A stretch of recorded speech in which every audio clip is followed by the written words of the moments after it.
Hello friends, ओम श्री गणेशाय नमः। जय श्री कृष्ण। आप सभी का स्वागत है आपके अपने यूट्यूब चैनल पर। फ्रेंड्स, आज हम आपको इस वीडियो में बताने जा रहे हैं आषाढ़ मास की कृष्ण पक्ष की योगिनी एकादशी व्रत की पौराणिक व्रत कथा, पूजा विधि, शुभ मुहूर्त, महत्व, नियम और योगिनी एकादशी के दिन किए जाने वाले उपायों के बारे में। फ्रेंड्स, वीडियो शुरू करने से पहले आपसे रिक्वेस्ट है, अगर आप हमारे चैनल पर नए हैं और आपने अभी तक चैनल को सब्सक्राइब नहीं किया है तो प्लीज़ सब्सक्राइब कीजिएगा चैनल को, साथ ही प्रेस कीजिएगा बेल आइकन को, जिससे नए वीडियो से रिलेटेड नोटिफिकेशन आपको तुरंत प्राप्त हो सके। और वीडियो पसंद आने पर वीडियो को लाइक और शेयर जरूर कीजिएगा ताकि सभी भक्तों को इस वीडियो का लाभ प्राप्त हो सके। और कमेंट बॉक्स में जय श्री कृष्णा जरूर लिखिएगा। आषाढ़ मास के कृष्ण पक्ष की एकादशी को योगिनी एकादशी कहा जाता है। एकादशी तिथि भगवान विष्णु जी को समर्पित होती है। मान्यता है कि इस दिन भगवान विष्णु जी की विधि विधान से पूजा करने से भगवान विष्णु जी का आशीर्वाद प्राप्त होता है। मान्यता है कि एकादशी व्रत के प्रभाव से व्रती सभी सुख सुविधाओं को भोग कर अंत में मोक्ष को जाता है। इस व्रत की महिमा से व्रती को सभी प्रकार के पापों से मुक्ति मिलती है। योगिनी एकादशी को लेकर भगवान श्री कृष्ण ने कहा था कि इस व्रत को करने से 88,000 ब्राह्मणों को भोजन कराने के बराबर फल मिलता है। यह इस लोक में भोग और परलोक में मुक्ति देने वाला व्रत है। यह तीनों लोकों में प्रसिद्ध है। योगिनी एकादशी का व्रत करने से अंत में स्वर्ग की प्राप्ति होती है। इस दिन भगवान विष्णु जी की पूजा करने का विधान है। आषाढ़ मास के कृष्ण पक्ष को पड़ने वाली इस एकादशी के दिन पीपल की पूजा को अधिक महत्व दिया जाता है। इस एकादशी का व्रत करने से समस्त पाप नष्ट हो जाते हैं और पीपल के वृक्ष को काटने जैसे पाप तक से मुक्ति मिल जाती है। इस व्रत के प्रभाव से किसी के दिए हुए श्राप का निवारण होता है। यह एकादशी देह की समस्त आदि व्याधियों को नष्ट कर सुंदर रूप, गुण और यश देने वाली होती है। योगिनी एकादशी का व्रत करने से जीवन में समृद्धि और आनंद की प्राप्ति होती है। यह व्रत तीनों लोकों में प्रसिद्ध है। फ्रेंड्स, अब आइए जानते हैं योगिनी एकादशी के शुभ मुहूर्त के बारे में।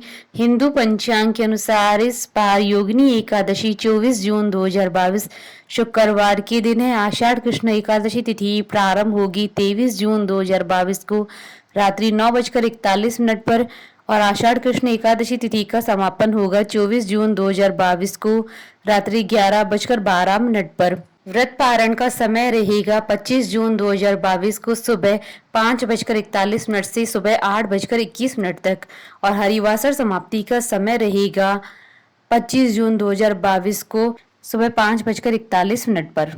फ्रेंड्स, अब आइए जानते हैं योगिनी एकादशी के दिन भगवान विष्णु जी की आराधना करने की पूजा विधि के बारे में। एकादशी के दिन सबसे पहले सुबह उठकर स्नान करने के बाद साफ और स्वच्छ वस्त्र धारण करके एकादशी व्रत का संकल्प लें। उसके बाद घर के मंदिर में पूजा करने से पहले एक वेदी बनाकर उस पर 7 दान उड़द, मूंग, गेहूं, चना, जौ, चावल और बाजरा रखें। वेदी के ऊपर एक कलश की स्थापना करें और उसमें आम या अशोक के 5 पत्ते लगाएं। वेदी पर भगवान विष्णु की मूर्ति या तस्वीर रखें। इसके बाद भगवान विष्णु को पीले फूल, ऋतु फल और तुलसी दल अर्पित करें। उसके बाद योगिनी एकादशी की व्रत कथा सुने और फिर धूप दीप से भगवान विष्णु जी की आरती उतारें। शाम के समय भगवान विष्णु जी की आरती उतारने के बाद फलहार ग्रहण करें। रात्रि में सोए नहीं बल्कि भजन कीर्तन करते हुए जागरण करें। अगले दिन सुबह किसी ब्राह्मण को भोजन कराएं और यथाशक्ति दान दक्षिणा देकर विदा करें। इसके बाद खुद भी भोजन कर व्रत का पारण करें। फ्रेंड्स, अब आइए जानते हैं योगिनी एकादशी के दिन किए जाने वाले उपायों के बारे में। योगिनी एकादशी को ब्राह्मणों व गरीब जरूरतमंद लोगों को पीली खीर, हलवा आदि का भोजन कराएं। उन्हें पीले अनाज का दान करें, साथ ही दक्षिणा दें। ऐसा करने से भगवान विष्णु जी की आप पर असीम कृपा होगी और आपको हर क्षेत्र में कामयाबी मिलेगी।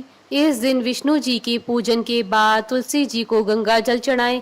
इस दौरान ओम नमो भगवते वासुदेवाय नमः मंत्र का जाप करें। यह जप आप 11, 21 या 51 बार कर सकते हैं। जल अर्पण करने के बाद आप तुलसी जी की 7 या 11 परिक्रमा करें। इस दौरान मन में अपनी इच्छा प्रकट करें।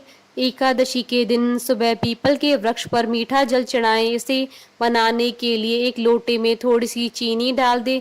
वहीं शाम के समय पेड़ के नीचे दीपक जलाएं। ऐसा करने से आपको कर्जों से मुक्ति मिलेगी, साथ ही आपकी शत्रुओं से रक्षा होगी। शास्त्रों के अनुसार यह व्रत तीनों लोकों के सुखों को भोगने वाला। इस दिन निष्ठा के साथ व्रत रखने, अन्न न खाने और गरीबों को दान करने से विष्णु जी प्रसन्न होते हैं। इससे आपको जन्म मरण के बंधन से मुक्ति मिलकर मोक्ष की प्राप्ति होती है। योगिनी एकादशी को भगवान विष्णु और माँ लक्ष्मी को खीर का भोग लगाना चाहिए। इससे भगवान प्रसन्न होते हैं। और खीर चढ़ाते समय 2 तुलसी दल अवश्य डालें, क्योंकि बिना तुलसी दल के भोग अधूरा होता है। ऐसा करने से आपके जीवन में खुशियों की मिठास भर जाएगी। फ्रेंड्स, अब आइए प्रारंभ करें योगिनी एकादशी की पौराणिक व्रत कथा। धर्मराज युधिष्ठिर कहने लगे कि हे भगवान, अब आप मुझे कृपा करके आषाढ़ कृष्ण एकादशी की कथा सुनाइए।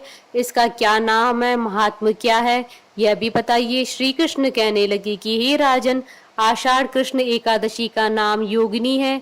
इसके व्रत से समस्त पाप नष्ट हो जाते हैं। यह इस लोक में भोग और परलोक में मुक्ति देने वाली है।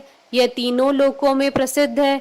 मैं तुमसे पुराणों में वर्णन की हुई कथा कहता हूँ, ध्यान पूर्वक सुनो। स्वर्ग धाम की अलकापुरी नामक नगरी में कुबेर नाम का एक राजा राज करता था। वह शिव भक्त था और प्रतिदिन शिव जी की पूजा किया करता था। हेम माली नाम का एक माली पूजन के लिए उसके यहाँ फूल लाया करता था। हेम माली की विशालाक्षी नाम की सुंदर स्त्री थी। एक दिन वह मानसरोवर से पुष्प तो ले आया, लेकिन कामासक्त होने के कारण वह स्त्री से हास्य विनोद तथा रमण करने लगा।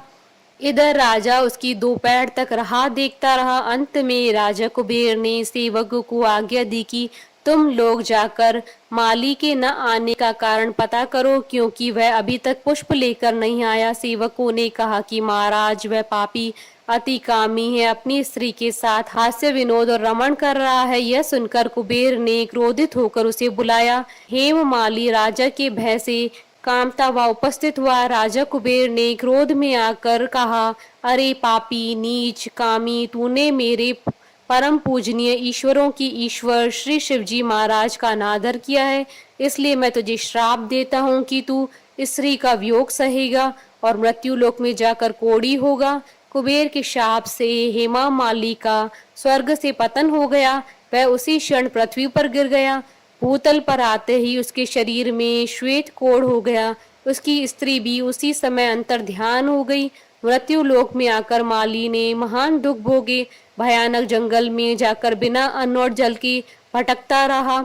रात्रि को निद्रा भी नहीं आती थी, परंतु शिव जी की पूजा के प्रभाव से उसको पिछले जन्म की स्मृति का ज्ञान अवश्य रहा। घूमते घूमते एक दिन वह मार्कंडेय ऋषि के आश्रम में पहुंच गया, जो ब्रह्मा से भी अधिक वृद्ध थे, जिनका आश्रम ब्रह्मा की सभा के समान लगता था। हेमा माली वहां जाकर उनके पैरों में गिर पड़ा। उसे देखकर मार्कंडेय ऋषि बोले, तुमने ऐसा कौन सा पाप किया है जिसके प्रभाव से यह हालत हो गई है। हेम माली ने सारा वृतांत सुनाया। यह सुनकर ऋषि बोले, निश्चित ही तूने मेरे सम्मुख सत्य वचन कहे हैं, इसलिए तेरे उद्धार के लिए मैं एक व्रत बताता हूँ। यदि तू आषाढ़ मास के कृष्ण पक्ष की योगिनी नामक एकादशी का विधि पूर्वक व्रत करेगा तो तेरे सभी पाप नष्ट हो जाएंगे। यह सुनकर हेम माली ने अत्यंत प्रसन्न होकर मुनि को साष्टांग प्रणाम किया। मुनि ने उसे स्नेह के साथ उठाया। हेम माली ने मुनि के कथनानुसार विधि पूर्वक योगिनी एकादशी का व्रत किया। इस व्रत के प्रभाव से अपने पुराने स्वरूप में आकर वह अपनी स्त्री के साथ सुख पूर्वक रहने लगा। भगवान कृष्ण ने कहा, हे राजन, ये योगिनी एकादशी का व्रत 88,000 ब्राह्मणों को भोजन कराने के बराबर फल देता है। इसके व्रत से समस्त पाप नष्ट हो जाते हैं और अंत में स्वर्ग प्राप्त होता है। बोलिए भगवान विष्णु जी की जय, सनातन धर्म की जय। हमारे साथ इस वीडियो में अंत तक बने रहने के लिए आपका धन्यवाद।